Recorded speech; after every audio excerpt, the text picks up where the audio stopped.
Hey there, thanks for tuning in to The Naturalist Dude.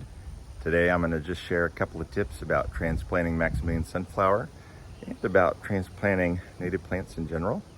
So, watch until the end if you want to get some good tips, some good life wisdom.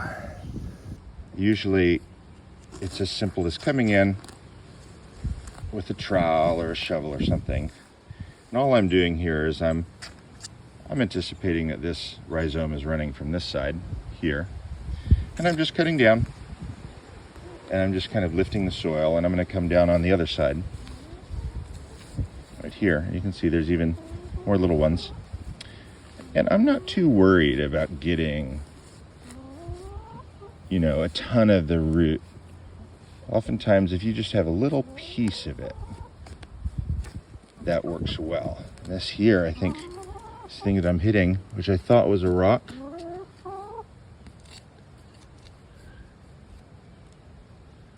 probably a tree root. However, sometimes when you hit a big root like that, it can be a big rhizome. So you can see, I'm just lifting up this plant. You see the habit of it, right? So its growth is... Let's make our way over to the prairie pollinator garden and see where we want to rehome this Maximilian sunflower. I have a couple over here that I transplanted before, and here we go. So these were really small. I did this about a month ago. They were not that big, and you can see no harm done. It's rooted quite well. And so what I'm going to do is, because this root system is down in this area, I'm going to come about there. And you can see I'm not even really digging a hole. I'm just shoving my little hand trowel down, creating a space, taking my roots. The soil is quite moist. We had rain all last night. And so look at that. It's just down in there. I'm not too worried if the first couple of leaves are going to be covered by soil. Now I put the hand trowel down beside it, and I just push it over. And what that does is, from top to bottom of that little hole that I made with the trowel, that all gets filled in. The soil presses up right against it and make sure it's got good soil to root contact. I'm going to do it on this side. Oh, and you can see I'm moving that plant as well. So it's likely that the root system's already coming over here. And the reason I talk about the root system is because a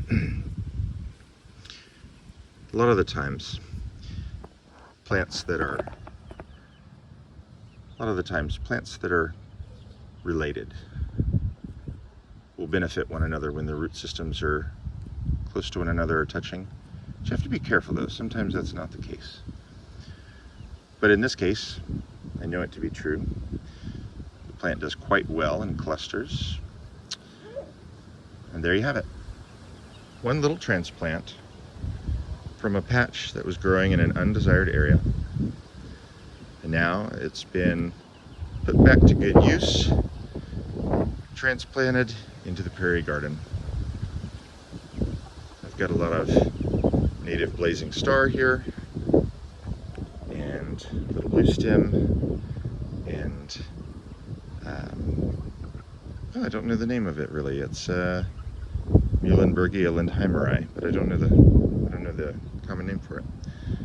All right, so in here's another example of a plant that does quite well in transplanting. That's late boncet.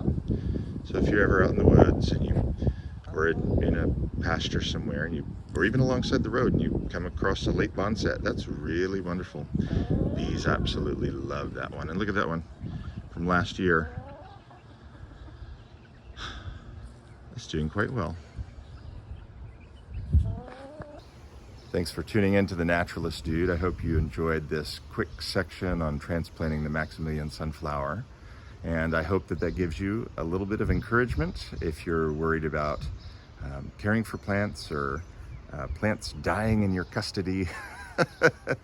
Have no fear. It's it's quite all right if a plant dies. They don't have central nervous systems, so.